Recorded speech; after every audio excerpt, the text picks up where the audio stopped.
હાલો, તો દોસ્તો session 6 assistant engineer માર્ગ અને મકાન વિભાગ અને ઇરિગેશન વિભાગના ઇન્ટરવ્યૂનું આજે લર્નિંગ પોકેટના માધ્યમથી ફ્રી ઓફ કોસ્ટ જે બેચ ચાલે છે, રાઈટ, એમાં આજો 6થો સેશન છે. આગળના 5 સેશન જેણે પણ ન જોયા હોય એ જોઈ લેજો, ખૂબ જ ઇમ્પોર્ટન્ટ છે અને તમને ખાસ હેલ્પફુલ થઈ શકે એવા સેશનો બનાવેલા છે. રેડી, વધારે ચર્ચા ન કરતાં આપણે ફટાફટ આપણું જે ફોકસ છે એના ઉપર ચર્ચા કરીએ. આપણે લાસ્ટ ટાઈમ એક એક્ઝામ્પલ જોયું હતું, ટેન્ડર વિશે જોયું હતું, કઈ રીતે આપણે કામગીરી કરવાની થાય એ જોયું હતું, પર્સન્ટેજ રેટ જોયું હતું, આઇટમ રેટ જોયું હતું અને રજિસ્ટ્રેશન સર્ટિફિકેટ વિશે આપણે ચર્ચા કરેલી હતી. હવે આગળ આપણે ચર્ચા કરવાની છે કોન્ટ્રાક્ટ અને ટેન્ડર, આ બંને વચ્ચે શું ફરક છે. રેડી, ફટાફટ આપણે જોઈ લઈએ. કોના વિશે? પહેલું છે કોન્ટ્રાક્ટ અને બીજું છે ટેન્ડર. રેડી, કોન્ટ્રાક્ટ અને ટેન્ડર આ બંનેમાં શું ફરક છે? આ પ્રોસેસ તો આપણે જોઈ ગયા, પણ કોન્ટ્રાક્ટ કોને કહેવાય, ટેન્ડર કોને કહેવાય, કોન્ટ્રાક્ટના કયા પ્રકાર છે એની વિશે આપણે જોવાનું છે. તો પહેલું આપણે જોઈએ છીએ કોન્ટ્રાક્ટ. તો contract between two party. Contract between two party. હવે ટુ પાર્ટીમાં કોઈ પણ વ્યક્તિ હોઈ શકે. Contract between the two party, two પાર્ટીમાં કોઈ પણ વ્યક્તિ હોઈ શકે કે ભાઈ એક વ્યક્તિ અને કંપની હોઈ શકે, બે કંપની હોઈ શકે, કોઈ ગવર્મેન્ટ અને ગવર્મેન્ટ હોઈ શકે, કોઈ ગવર્મેન્ટ અને કોન્ટ્રાક્ટ હોઈ શકે. તો કોન્ટ્રાક્ટ કોને કહેવામાં આવે છે? Contract between the two party. Ready, કોઈ પણ ટુ પાર્ટી વચ્ચેનો એગ્રીમેન્ટ. શું કહેવામાં આવે છે? એગ્રીમેન્ટ. ટુ પાર્ટી વચ્ચેનો એગ્રીમેન્ટ એન્ફોર્સ્ડ બાય. ટુ પાર્ટી વચ્ચેનો agreement એન્ફોર્સ્ડ by law.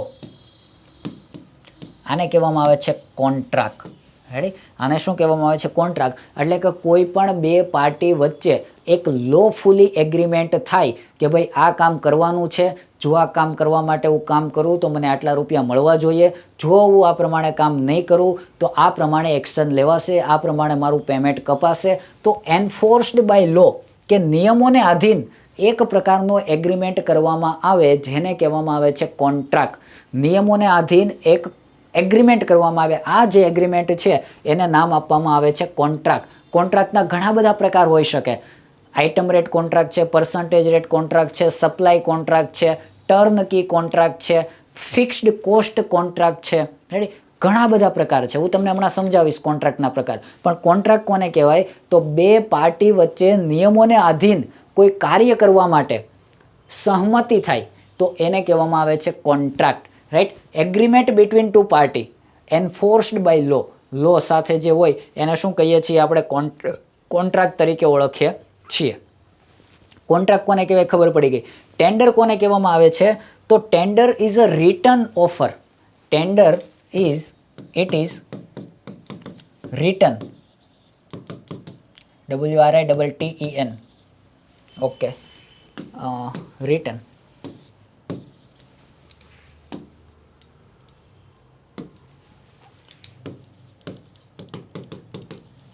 Offer.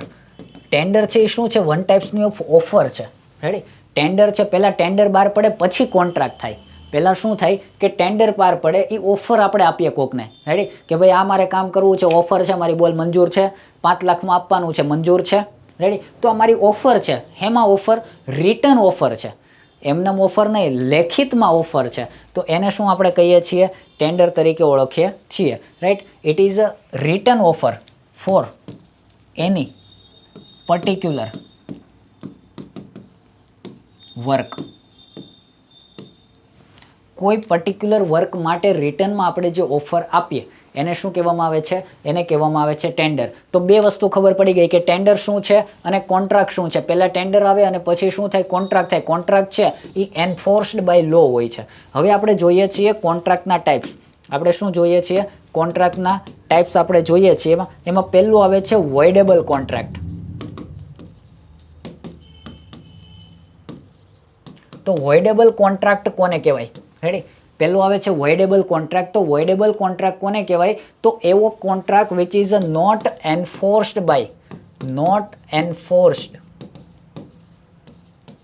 By લો.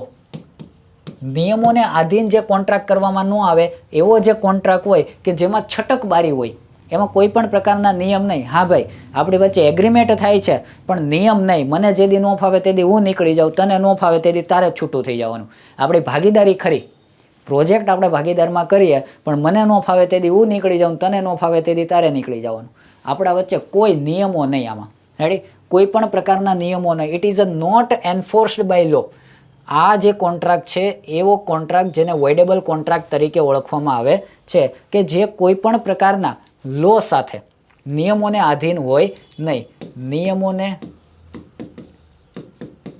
આધીન ન હોય. તો આવો જે કોન્ટ્રાક્ટ છે, આવા કોન્ટ્રાક્ટને શું કહેવામાં આવે છે? વોઇડેબલ કોન્ટ્રાક્ટ તરીકે ઓળખવામાં આવે છે. હવે આપણે જોઈએ છીએ types of contract. Types of contract.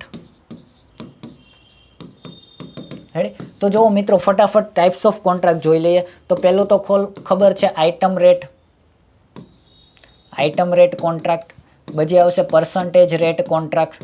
Ready? Item rate contract, percentage rate contract. આ પહેલું, આ બીજું. રેડી? હવે ત્રીજું કયું આવશે? તો ટર્નકી. ટર્નકી કોન્ટ્રાક્ટ એટલે કેવો કોન્ટ્રાક્ટ? તો ટર્નકી કોન્ટ્રાક્ટ એટલે એવો કોન્ટ્રાક્ટ કે જે કોન્ટ્રાક્ટમાં, ટર્નકી કોન્ટ્રાક્ટ એટલે એવો કોન્ટ્રાક્ટ કે જે કોન્ટ્રાક્ટમાં આખું કામ એને આપી દેવામાં આવે કે ભાઈ 15 લાખ રૂપિયામાં તમારે મને તાળું મારીને આપવાનું, મારે ફક્ત ઘર ખોલીને સીધું રહેવા જવાનું. મારે હોટલ બનાવી છે, આવી મારી રિક્વાયરમેન્ટ છે, આ પ્રકારનું ફર્નિચર જોઈએ, આ પ્રકારનો કલર જોઈએ, આ પ્રકારનું ઇન્ટિરિયર જોઈએ, આવું લાઇટિંગ જોઈએ. રાઈટ? હું તને 50 લાખ આપીશ. 50 લાખમાં બધું જ તારે મને ટર્નકી તાળું મારીને આપવાનું. હું તાળું ખોલીને સીધું હોટલ શરૂ કરવો જોઈએ. તો આ પ્રકારના જે પ્રોજેક્ટ હોય એને શું કહેવામાં આવે છે? Turnkey project. બધી જ વસ્તુ એને આપી દેવામાં આવે. Architect, furniture, colour, lighting, plumbing, totally કામ એકને આપી દેવામાં આવે. આ પ્રકારનું આપણે ખાલી જવાનું જ તે, સોફા બોફા બધું જ એને લાવવાનું. તો આ પ્રકારના કોન્ટ્રાક્ટ જે થાય એને શું કહેવામાં આવે છે? ટર્નકી કોન્ટ્રાક્ટ તરીકે ઓળખવામાં આવે છે. ત્યાર પછી ફોર્થ આવે છે લમસમ. લમસમ. રેડી? તો લમસમ કોન્ટ્રાક્ટ કોને કહેવામાં આવે છે? તો લમસમ કોન્ટ્રાક્ટ એટલે એવો કોન્ટ્રાક્ટ કે જનરલી મેન્ટેનન્સ અને રિપેર. આપણે ઘરે પ્લમ્બિંગનું કામ કરવા કોઈ માણસને લઈ આવીએ તો આપણે શું કહીએ? ભાઈ લમસમ 800 રૂપિયા, 1000 રૂપિયા, લમસમ 1500 રૂપિયા આપી દઈશ. તો ઘણી વખત અમુક વસ્તુ રિપેરિંગ હોય, મેન્ટેનન્સ હોય તો લમસમ કોન્ટ્રાક્ટ આપણે કરી લઈએ. ભાઈ આ ભંગાર ભરી જવાનો, આ સાફ સફાઈ કરી નાખવાની 2000 રૂપિયા, ટાંકો સફાઈ કરવાનો 800 રૂપિયા, 500 રૂપિયા આપીશ. લમસમ. એની કોઈ ફિક્સ કિંમત ન હોય કે ભાઈ અંદાજિત આટલું, એમ એ કેટલી આઇટમ એક્ઝિક્યુટ કરવાની, કેટલું ઉઠાવવાનું, એવું કંઈ ફિક્સ ન હોય. આટલું કરવાનું, આ જોઈ લે ભાઈ, આ જે છે એ તારી સામે છે. તો આને કહેવામાં આવે છે લમસમ કોન્ટ્રાક્ટ તરીકે ઓળખીએ છીએ. જનરલી નાના કોન્ટ્રાક્ટો જે હોય મેન્ટેનન્સ, રિપેરના ને એવા બધા, એ આપણે લમસમ કોન્ટ્રાક્ટમાં ઘણી વખત કરાવતા હોઈએ છીએ. ત્યાર પછી આવે છે લમસમ થઈ ગયું. પછી આપણું આવે છે cost plus fixed fee. Cost plus fixed fee એટલે કે ફોર એક્ઝામ્પલ કે મારે કોઈ કેનાલનું કામ કરાવવું છે, કોઈ રોડ બનાવવો છે, તો હું એમ કહી દઉં ભાઈ આ રોડ બનાવવામાં જેટલો ખર્ચો થાય એ પ્લસ હું તમને અમુક ફી આપીશ કે ભાઈ 2 લાખ રૂપિયા ફી. કોસ્ટ તો આપવાની જ છે પ્લસ 2 લાખ રૂપિયા ફી. એટલે કોસ્ટ એટલે કે ભાઈ રોડ બનાવવામાં જેટલો ખર્ચો થયો, મટીરિયલ વપરાણું, લેબર વપરાણા, જે કાંઈ વપરાણું, એનો જે કોસ્ટ આવ્યો એ કોસ્ટ તો હું તને આપીશ. રેડી? પ્લસ તને 2 લાખ રૂપિયા fees. Ready? One types of પગાર કે આટલું કામ કરાવવાનું, આ મટીરિયલ તો મારું જ છે, પ્લસ તને ફી મળશે. રેડી? તો ફિક્સ્ડ ફી કે ભાઈ તને ફિક્સ્ડ ફી આપી દઈશ. કોસ્ટ પ્લસ હું આપી દઈશ? Fixed fee. છઠ્ઠું શું આવે છે? Cost plus percentage fee. Cost plus percentage fee એટલે આ કોન્ટ્રાક્ટ કેવો હોય કે આ કોન્ટ્રાક્ટમાં શું, તો એ એમ કે ભાઈ જેટલું કોસ્ટિંગ આવે એના 2% કે 3% ફી આપી. ફોર એક્ઝામ્પલ કે ભાઈ 8 કરોડનો રોડ બનશે તો હું તને 2% એમાં આપીશ, ફી આપી, તારી ફી 2% તને આપીશ. રેડી? તો આ પ્રકારના કોન્ટ્રાક્ટ થતા હોય કંપની આરે કે ભાઈ ગવર્મેન્ટના મોટા પ્રોજેક્ટો હોય, 5-5, 10-10, 15-15 કરોડના પ્રોજેક્ટો હોય તો એમાં આ રીતનું હોય કે ભાઈ પર્સન્ટેજ ફીઝ અમે તમને આપશું, બધું અમારી પાસે, મટીરિયલ અમે આપશું, માટી અમે આપશું, બધું અમે. રેડી? તને ફિક્સ્ડ ફી આપી દેશું. અથવા તો કોસ્ટ પ્લસ પર્સન્ટેજ ફી કે જેટલો ખર્ચો થાય, અત્યારે ખબર નથી કેટલો થવાનો છે, પણ જેટલો ખર્ચો થાય એના આટલા ટકાવારી. તો આ જનરલી હોય. જનરલી આ ક્યાં હોય ખબર છે? PMC, third party inspection. આપણે કોઈ પ્રોજેક્ટ કરવો છે પણ આપણે પહોંચી વળીએ એમ નથી તો આપણે થર્ડ પાર્ટી ઇન્સ્પેક્શન રાખીએ, પીએમસી રાખીએ. Project management consultancy. તો આ જે પીએમસી હોય છે એ પીએમસીનું કઈ રીતનું કોન્ટ્રાક્ટ હોય તો આ રીતનો કે ભાઈ કેટલા કરોડનું કામ છે તો એના 5% હું તને ઇન્સ્પેક્શન ફી આપીશ. રેડી, જે પણ કોસ્ટનું બિલ બનશે, દાખલા તરીકે બિલ બન્યું કે 5 કરોડનું તો તને 2% ફી આપીશ કન્સલ્ટન્સી ફી. તારે શું કરવાનું, બધું ધ્યાન રાખવાનું મારા વતી. રેડી, તો આ પ્રકારના જે કોન્ટ્રાક્ટ હોય છે એ કોસ્ટ પ્લસ પર્સન્ટેજ ફી તરીકે ઓળખતા હોય છે.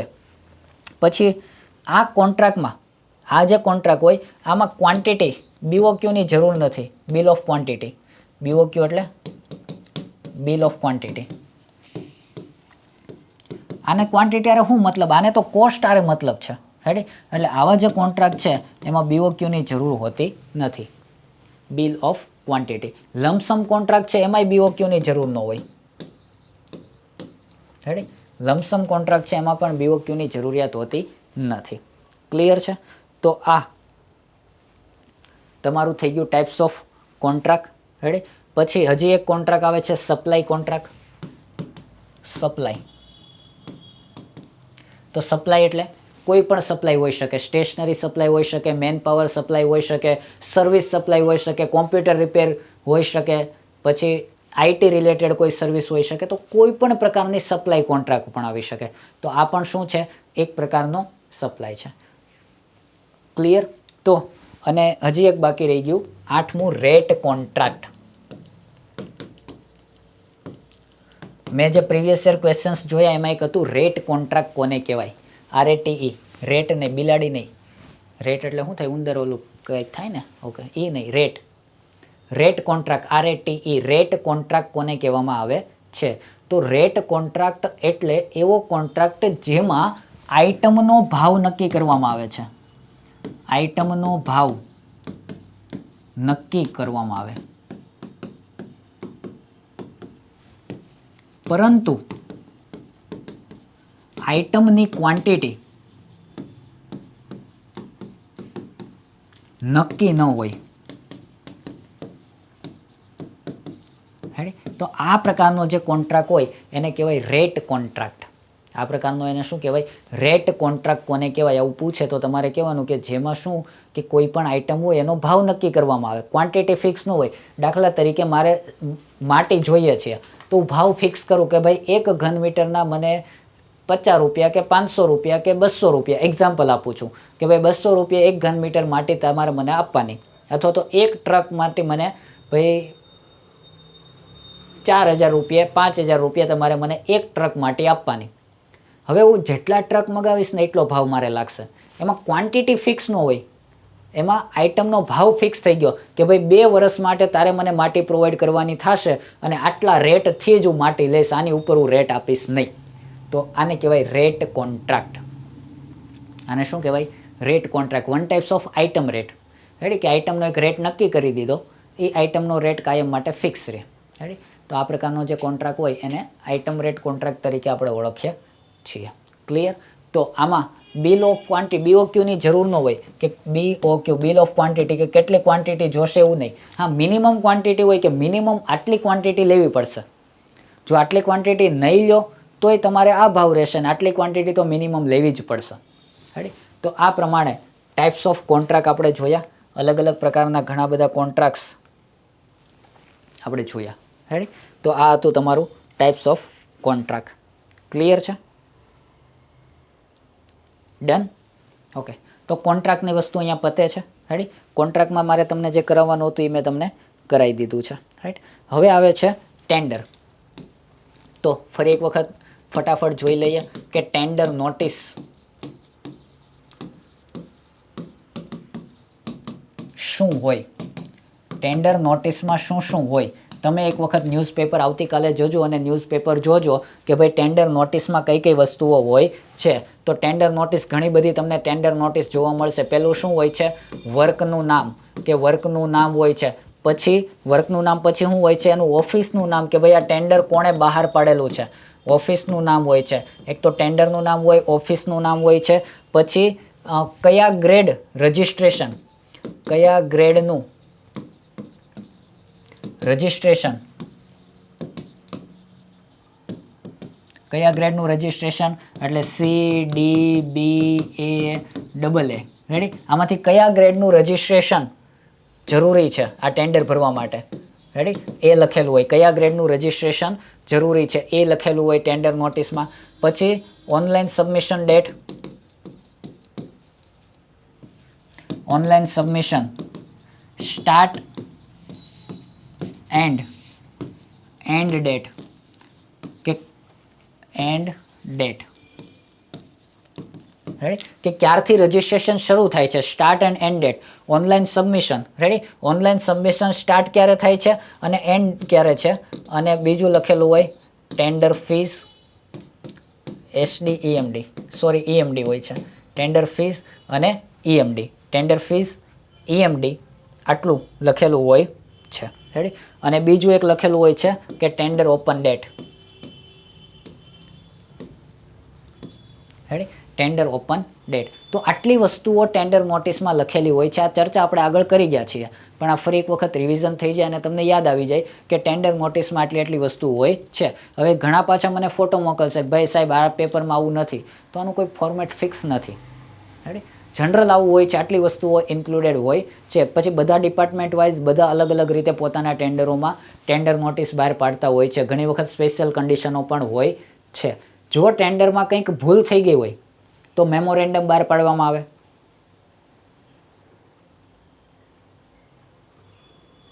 એવું? ઓકે. તો આ તમે કરી લીધેલું છે. મેમોરેન્ડમ નહીં, કોરિજેન્ડમ. રેડી? મેમોરેન્ડમ નહીં, corrigendum.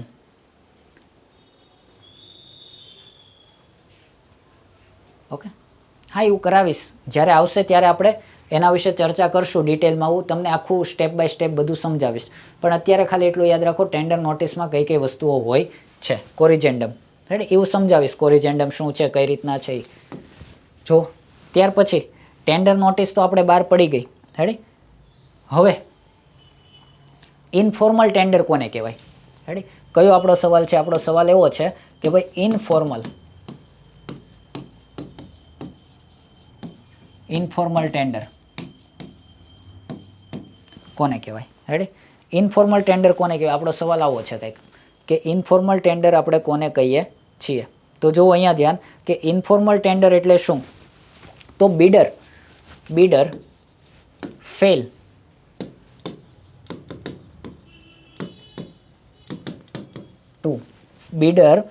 Two meet the specific condition.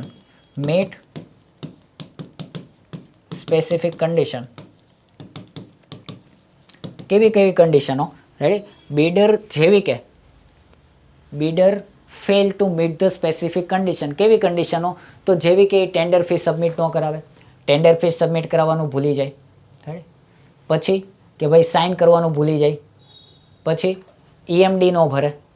Ready? તો આવા બધા કેસો છે. તો આ બધા કેસોમાં આવા ટેન્ડરને ઇનફોર્મલ ટેન્ડર કહેવાય અને ઇનફોર્મલ ટેન્ડરને આપણે રિજેક્ટ કરી દઈએ. રેડી? આવી જે ભૂલો હોય, જે પ્રમાણે આપણે માંગ્યું હોય, એક્સપિરિયન્સ સર્ટિફિકેટ માંગ્યું હોય, નો પ્રોવાઈડ કરે, સોલ્વન્સી માંગ્યું હોય, કંઈક બીજું આપે. રેડી? તો જે ફોર્મેટમાં માંગેલું હોય એ ફોર્મેટમાં ન આપે. આપણે એક ફોર્મેટ માંગેલું હોય કે ભાઈ આ ફોર્મેટમાં આપવાનું છે, એ ફોર્મેટમાં ન આપે. રેડી? તો આવી જે કન્ડિશન હોય, રેડી, તો આવા ટેન્ડરને ઇનફોર્મલ ટેન્ડર કહેવાય અને ઇનફોર્મલ ટેન્ડરને આપણે શું કરી દેતા હોઈએ છીએ? રિજેક્ટ કરી દેતા હોઈએ છીએ. ત્યાર પછી આવે છે imbalance tender.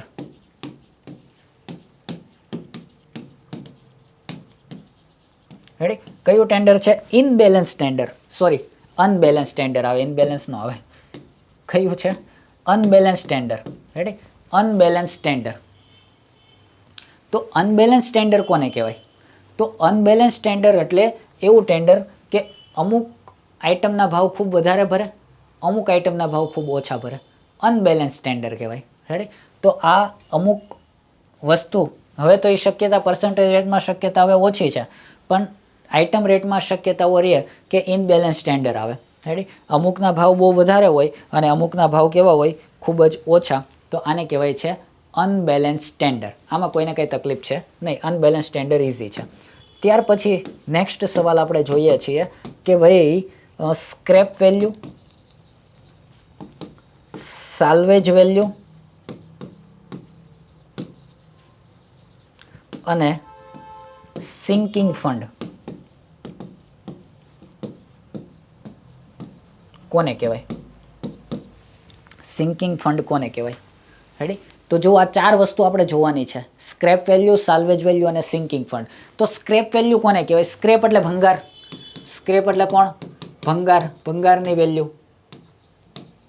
Ready? Scrap value એટલે આપણે કઈ ભંગાર અને ભંગારની વેલ્યુ કે સ્ક્રેપ વેલ્યુ કોને કહેવામાં આવે છે? તો ભંગારની વેલ્યુ. તો એવી વસ્તુઓ કે જે વસ્તુ ભંગાર થઈ ગઈ છે, હવે ફરી વખત એનો ઉપયોગ કરી શકાય એમ નથી, યુટિલિટી એની પૂરી થઈ ગઈ છે. રેડી? ભંગારની વેલ્યુ, એની યુટિલિટી પૂરી થઈ ગઈ છે, તો આને શું કહેવાય? Scrap value. Scrap value positive કે નેગેટિવ બંને હોઈ શકે. સ્ક્રેપ વેલ્યુ છે એ નેગેટિવ પણ હોઈ શકે. ક્યારે? કન્સ્ટ્રક્શન ઇન્ડસ્ટ્રીઝમાં. રેડી? કન્સ્ટ્રક્શન ઇન્ડસ્ટ્રીઝમાં ઘણી વખત નેગેટિવ પણ હોઈ શકે.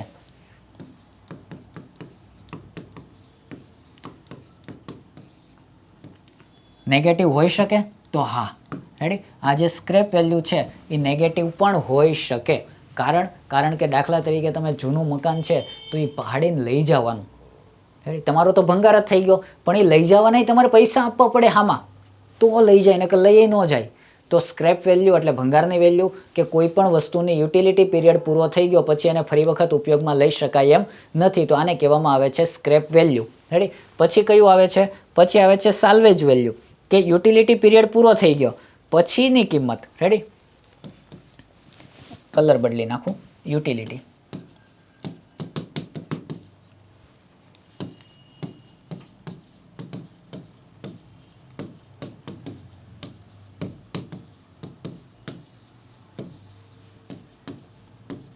યુટિલિટી પીરિયડ પૂરો થઈ ગયા પછીની વેલ્યુ.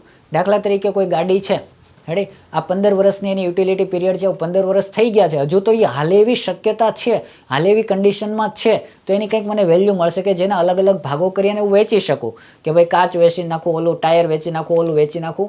તો આવી અલગ અલગ કર્યા પછી એનો મને ભાવ મળી શકે. તો આવી જે યુટિલિટી પીરિયડ પૂરો થઈ ગયા પછી પણ એ ઉપયોગમાં લઈ શકાય એમ છે, એના અમુક પાર્ટો ઉપયોગમાં લઈ શકાય એમ છે, તો આને કહેવાય સાલ્વેજ વેલ્યુ. પછી આવે છે સિંકિંગ ફંડ. સિંકિંગ ફંડ કોને કહેવામાં આવે છે? તો સિંકિંગ ફંડ એટલે દોસ્તો એવી વસ્તુ કે કોઈ પણ વસ્તુના તમે EMI ભરો. રેડી? દાખલા તરીકે હું જે ફ્લેટમાં રહું છું, આ ફ્લેટમાં નક્કી કરવામાં આવે કે ભાઈ દર મહિને તમારે 1000 રૂપિયા ફંડ આપવાનું છે. રેડી? તો એ જે ફંડ છે એના માટે ઉપયોગ થાય? રીડેવલપમેન્ટ માટે. ફંડ રાઇઝ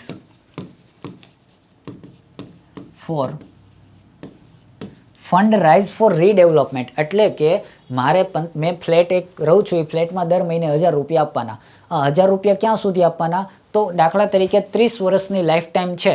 ફ્લેટની લાઈફ ટાઈમ કેટલી છે? 30 વર્ષની. તો 30 વર્ષ સુધી જેટલા પણ સભ્યો છે એ બધા શું ભરશે? હપ્તો ભરશે. એક અમુક ચોક્કસ રકમ ભેગી કરશે. રેડી? અમુક ચોક્કસ રકમ. રેડી? આ અમુક ચોક્કસ રકમ જે છે એ ભેગી કરવામાં આવશે, અને આ રકમ જ્યારે આની યુટિલિટી પીરિયડ પૂરો થઈ જાય પછી એના રીડેવલપમેન્ટમાં વાપરવામાં આવશે. એટલે રીડેવલપમેન્ટ માટે કોઈ એક્સ્ટ્રા ફંડની જરૂર પડશે નહીં. તો આ જે ફંડ ભેગું કરવામાં આવે છે એ ફંડને કહેવામાં આવે છે સિંકિંગ ફંડ. રેડી? અમુક ચોક્કસ રકમ દર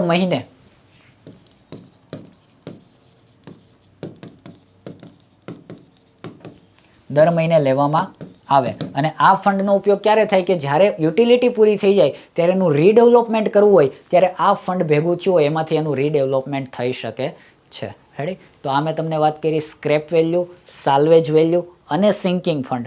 ready? Scrap value, salvage value અને સિંકિંગ ફંડ. ક્લિયર? આવડશે? હવે આપણી પાસે 3 વસ્તુઓ આવે છે. Public private partnership. Public private partnership. Ready? આ 3 વસ્તુ આવે. આના અલગ અલગ મોડલો આપણી પાસે આવે છે. એક આવે છે BOT, એક આવે છે BOOT અને એક આવે છે hybrid annuity model. Ready? Hybrid annuity model. જુઓ BOT માં શું હોય, BOOT માં શું હોય અને HAM માં શું હોય. રેડી? BOT એટલે અહીંયા લખું છું BOT, built, operate and transfer. Built, operate and transfer. Ready? તો આમાં બાંધકામ કોણ કરશે? પ્રાઇવેટ. રેડી? બાંધકામ કોણ કરશે? પ્રાઇવેટ કરશે. ફંડ કોણ આપશે? પ્રાઇવેટ આપશે. એના બદલામાં એને શું મળશે? એને ટોલ ઉઘરાવશે અથવા તો એન્યુટી આપવામાં આવશે. રેડી? પણ આ દરમિયાન મેન્ટેનન્સ અને રિપેર, એમએનઆર, મેન્ટેનન્સ અને રિપેર એ કોણ આપશે? ગવર્મેન્ટ આપશે. એમએનઆર કોણ કરશે? ગવર્મેન્ટ કરશે. આને બિલ્ટ કર્યો, ઓપરેટ અને ટ્રાન્સફર કરી દે છે અમુક ચોક્કસ સમય માટે કે ભાઈ 15 વર્ષ માટે આને વાપરવાનો છે અને 15 વર્ષ પછી આ કોને? ગવર્મેન્ટને ટ્રાન્સફર કરી દેશે. તો 15 વર્ષ ટોલ ઉઘરાવવાની સત્તા કોની પાસે હશે? આ પ્રાઇવેટ કંપની પાસે. રેડી? કે built, operate and transfer. Built એને કરવાનો છે, ઓપરેટ કરવાનો છે અને પછી એને ટ્રાન્સફર કરી દેવાનો છે. પણ આ દરમિયાન એમેન્ડાર જે કરવાનું છે એ કોને કરવાનું છે? ગવર્મેન્ટને. એટલે ઘણી વખત શું થતું કે માનો કે આમાં ક્વોલિટીવાળું કામ ન થયું હોય, સારી ક્વોલિટીનું કામ ન થયું હોય તો એમેન્ડારનો ખર્ચો શું થતો? વધી જતો. એમેન્ડારનો ખર્ચો શું થાય? વધી જાય. રેડી? એટલા માટે ગવર્મેન્ટને આમાં નુકસાન જતું. બીજી વસ્તુ કે એન્યુટી એટલે શું? એન્યુટી એટલે કે કોઈ ચોક્કસ ફી કે ભાઈ તમારે કાં તો ટોલ ઉઘરાવવાનો છે અથવા તો એન્યુટી આપવાની છે. એન્યુટી એટલે કોઈ ચોક્કસ ફી કે ભાઈ દર વર્ષે અથવા દર મહિને તમને આટલા રૂપિયા સરકાર આપશે.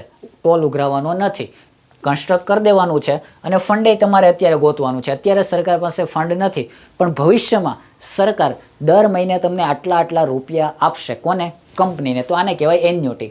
મેન્ટેનન્સ રિપેર કોણ કરશે? ગવર્મેન્ટ કરશે. તો આ બીઓટી હતું. રેડી? આ બીઓટી તમને સમજાઈ ગયું. તો બીઓટી પછી હવે આવે છે BOOT. BOOT. તો આમાં શું આવશે? Built, operate, on and transfer.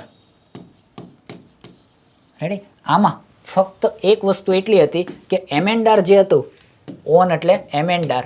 Ready? આ કોણ કરતું? પ્રાઇવેટ. આ કોણ કરશે? પ્રાઇવેટ. પ્રાઇવેટ કંપની કરશે.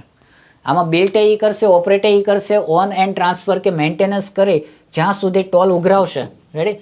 Toll and annuity.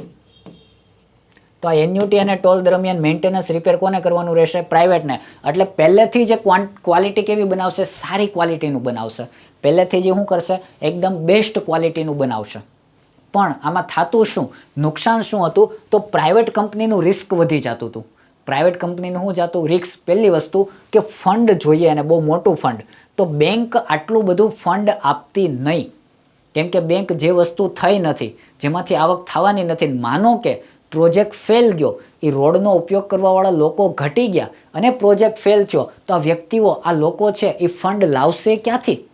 એટલા માટે બેંક છે એ આવા પ્રોજેક્ટને ફંડેડ કરતી નહીં. બીજું કે પ્રાઇવેટ પાર્ટનર હોય તો પ્રાઇવેટ વ્યક્તિ પાસે તો કેટલું ફંડ હોય? ગવર્મેન્ટના તો મોટા પ્રોજેક્ટો, તો આટલું ફંડ એ લાવતા નહીં. એટલે પ્રાઇવેટવાળાને રિસ્ક લાગતું કે પ્રાઇવેટ ઉપર શું હતું? રિસ્ક હતું કે એ લોકો પૂરું કરી શકતા નહીં. બીજી વસ્તુ કે માનો કે ટોલ ન આવ્યો તો આ કંપની ઘાટામાં જાય. એટલે શું કર્યું કે આમાં પ્રાઇવેટને નુકસાન હતું, ગવર્મેન્ટને શું નુકસાન હતું કે આ ક્વોલિટીવાળું કામ ન કરે તો મેન્ટેનન્સ રિપેર વધી જાય. એટલે આમાં આવ્યા. પણ આમાંય પ્રાઇવેટને નુકસાન હતું. એટલે પ્રાઇવેટવાળાઓ આમાં બહુ ભાગ લેતા નહીં, બહુ રસ લેતા નહીં. કેમ કે એને શું થતું? નુકસાન થતું. એટલે એક નવું મોડલ લાવ્યા. રેડી? કયું મોડલ લાવ્યા? HAM, hybrid annuity model. કયું મોડલ લાવ્યા? Hybrid annuity model. HAM.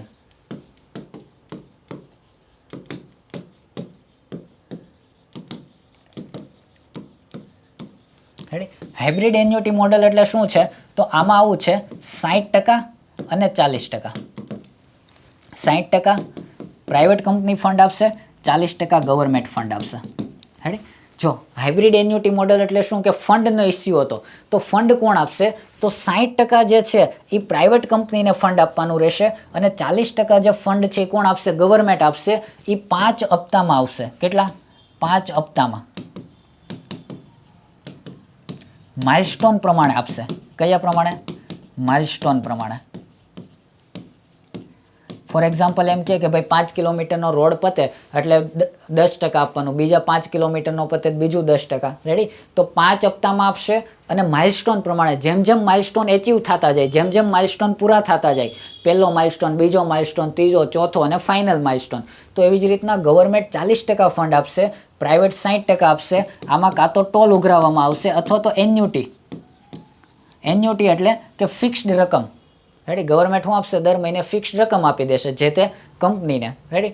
તો આ રીતનું એક નવું મોડલ લાવ્યા છે, જેને શું કહેવામાં આવે છે, બંનેનું રિસ્ક ઘટી ગયું. અહીંયા પ્રાઇવેટનું રિસ્ક ઘટી ગયું, ગવર્મેન્ટનું રિસ્ક ઘટી ગયું.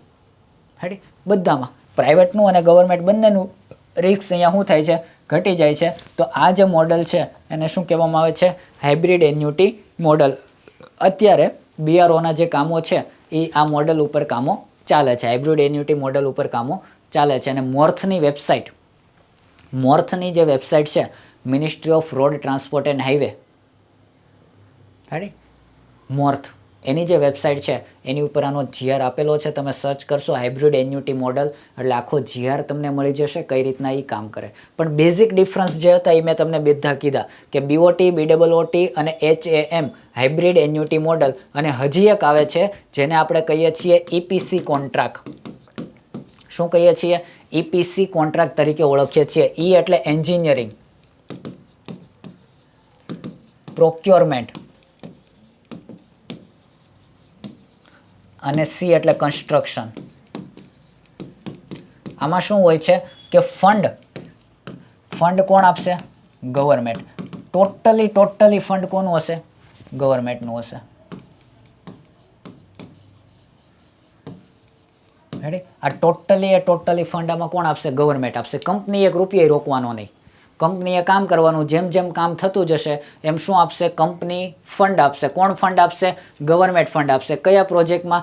EPC કોન્ટ્રાક્ટમાં. EPC કોન્ટ્રાક્ટ એટલે આપણે એને કહી દેવાનું કે ભાઈ મારે એક ફોર એક્ઝામ્પલ કે ભાઈ મારે એક રોડ બનાવવો છે, આટલી વિડ્થ હોવી જોઈએ, આટલી ડેપ્થ હોવી જોઈએ, આ મારા ક્રાઇટેરિયાઓ છે, આટલા વ્હીકલો આની ઉપરથી પસાર થવાના છે, તો આ પ્રમાણે રોડ બનાવવાનો છે, એનું આટલું મેન્ટેનન્સ અને રિપેર છે એ ભાઈ 10 વર્ષ માટે તમારે જ કરવાનું છે.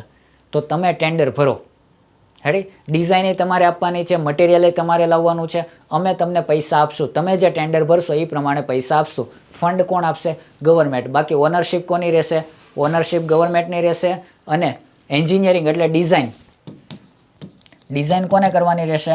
તો પ્રાઇવેટ કંપની ડિઝાઇન કરશે એન્ડ એપ્રુવડ કોણ કરશે? ગવર્મેન્ટ એપ્રુવડ કરશે. રેડી? કે ભાઈ પ્રાઇવેટ કંપની ડિઝાઇન બનાવશે, એન્જિનિયરિંગ રિલેટેડ જે કંઈ કામ હશે એ પ્રાઇવેટ કંપની સર્વે કરશે, ડિઝાઇન બનાવશે. ડિઝાઇન કોને આપશે? ગવર્મેન્ટને. એટલે ગવર્મેન્ટ શું કરશે? એપ્રુવડ કરશે. એ ડિઝાઇન એપ્રુવડ થઈ જાય એટલે પ્રોક્યોરમેન્ટ એટલે મટીરિયલ એન્ડ મશીનરી સાઇટ ઉપર સપ્લાય કરશે. રેડી? લેબર, મશીનરી આ બધું સાઇટ ઉપર પ્રોક્યોરમેન્ટ કરશે. બધી વસ્તુઓ ભેગી કરશે સાઇટ ઉપર કે ભલો હાલો એન્જિનિયરિંગ ડિઝાઇન ડ્રોઈંગ એપ્રુવ થઈ ગયા છે, આ પ્રમાણે કામ કરવાનું. આપણે ડિઝાઇન નહીં, આપણે ખાલી કોન્સેપ્ટ આપવાનો કે ભાઈ મારે ડેમ બનાવવો છે, ડેમમાં આટલા ગેટ હોવા જોઈએ, આ પ્રમાણેનો ગેટ હોવો જોઈએ, આટલી પાણી સ્ટોર થવું જોઈએ અને આટલું કોન્ક્રીટ વર્ક હોવું જોઈએ, આટલું ગેબિયનનું હોવું જોઈએ. આ પ્રકારનો મારે ડેમ બનાવવો છે અને 10 વર્ષ તમારે મેન્ટેનન્સ રિપેર 15 વર્ષ તમારે કરવાનું છે. તો મને આ પ્રકારનો પ્રોજેક્ટનું મેં જે કોસ્ટ બનાવ્યું એ આટલું કોસ્ટ છે. હવે તમે કહો કે ભાઈ તમને પોસાય કે નહીં, અબો કે બિલો તમે ટેન્ડર ભરો. અને આ ટેન્ડર છે એ ફંડ કોણ આપશે? ગવર્મેન્ટ. એ ડિઝાઇન આપણને આપે, આ પ્રમાણે અમે કામ કરશું, આપણે એને એપ્રુવ કરીએ, ગવર્મેન્ટ એપ્રુવ કરે, એપ્રુવ કર્યા પછી પ્રોક્યોરમેન્ટ થાય, મટીરિયલ, મશીનરી આ બધું સાઇટ ઉપર આવે અને કામ શરૂ થાય. અને પછી શું શરૂ થાય? કન્સ્ટ્રક્શન એટલે કામ શરૂ. તો આ પ્રકારનો જે પ્રોજેક્ટ છે એને શું કહેવામાં આવે છે? EPC કોન્ટ્રાક્ટ તરીકે ઓળખવામાં આવે છે. રોડ કોન્ટ્રાક્ટો, મેટ્રો કોન્ટ્રાક્ટો આ બધા EPC કોન્ટ્રાક્ટ છે. Road contract, metro contract, barrage construction contract. તો EPC engineering, procurement and construction. તો આજે મેં તમને જે ભણાવ્યું, કયું ભણાવ્યું? આજે આપણે કયું ભણ્યા? તો ખાસ યાદ રાખજો, કયું ભણ્યા? BOT હાઇબ્રિડ એન્યુટી મોડલ અને EPC. આ બધા કોના મોડલો છે? Public private partnership. રાઈટ? તો આના વિશે મેં બેસ્ટ પ્રયત્ન કર્યો છે કે તમને સમજાય, કે ભૂલ હોય કે રહી ગયું હોય, રેડી, તો હું પાછું વેરીફાઈ કરીશ. પણ મેં એવો બેસ્ટ પ્રયત્ન કર્યો છે કે તમને સારામાં સારી રીતે સરળ ભાષામાં સમજાઈ જાય. રાઈટ? તો આજનો આ સેશન 6 અહીંયા આપણે પૂરો કરીએ છીએ. ફરી એક વખત કહું છું, જે લોકોને જરૂરિયાત હોય એ લોકો સુધી પહોંચાડજો.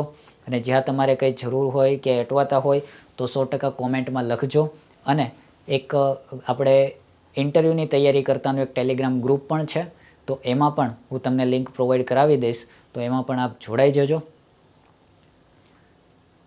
કોઈ પણ સ્વાર્થ વગર નિસ્વાર્થ ભાવે આ કાર્ય ચાલે છે, એટલે આપ પણ આના સહભાગી બનો એવી અભ્યર્થના છે. આ સાથે જ નેક્સ્ટ લેક્ચરમાં મળશું. અહીંયા આજનું સેશન આપણે પૂરું કરીએ છીએ. ફરી એક વખત જેટલું પણ તમે ભણ્યા છો એટલું રિવિઝન કરી નેક્સ્ટ લેક્ચરમાં આવજો. અહીંયા સુધી આપણે રાખીએ છીએ. અસ્તુ. જય હિન્દ. જય જય ગરવી ગુજરાત.